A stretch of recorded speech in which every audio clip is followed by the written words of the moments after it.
Fox 13's Amy Nay and I got a chance last week to do a walking tour here at the airport. And Amy, let's bring you into this now.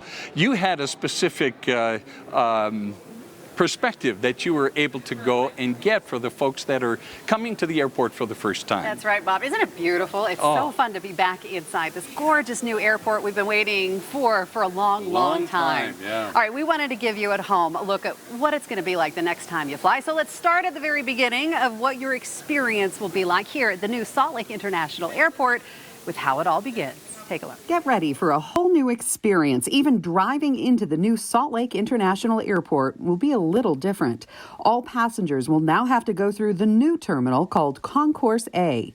And if you're not self-parking, you'll have to follow the signs right up along a new ramp that'll take you up to a passenger drop-off. We are here outside where your passenger experience will begin. Not on the ground, but up above on this new elevated roadway where you will be dropped off and then just head right inside to take off for your flight. Everybody comes to this central terminal.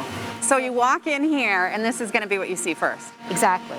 And so like now if you go to fly out of the existing airport, you might fly out of Terminal 1, where most of the other airlines are located, and Terminal 2 for Delta.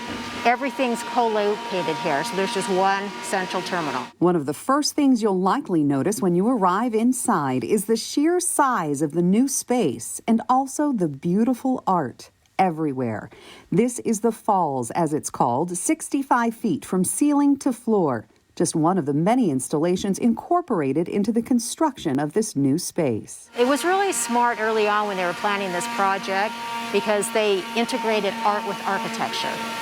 And so you couldn't come in and like put in the falls or the canyon now, but early on they planned on that, and the reason is we wanted people to remember this airport because so many people connect to the airport. They never step foot outside of the airport.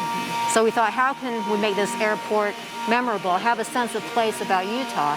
And we did that through the art installations and the colors too. Yeah, it's beautiful. It's distinctly Utah too. It has that feel. It is. And so, I mean, the copper color on the exterior, that says Utah. You'll even see sage color specks in the flooring to represent, you know, the nature and the natural colors of Utah.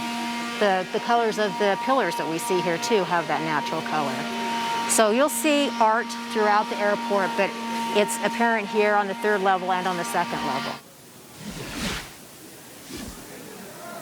And a special thanks to Nancy Vollmer. She is Director of Marketing and Communication here for Salt Lake International Airport, giving me an inside look. Just a few days ago, you saw construction workers still all around us when we took that tour, but it's totally different today. They are open for business, passengers coming through.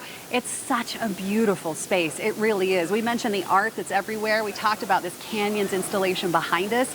You know, that's the size of a football field, and then bright lights and big windows everywhere. Behind us there, that window, 50 feet tall. Wow. Yeah, views of Utah all around. You know, the wonderful thing, as you and I got to take those walking tours, Bill Wyatt, who is the executive director of the airport, was telling me that these 45-foot ceilings, now in the old airport, it wasn't a place you couldn't reach without a good stepladder, he says. Now they have to have cranes and they have to have special equipment to get them up to wash those windows. Some new challenges, right? Some new challenges.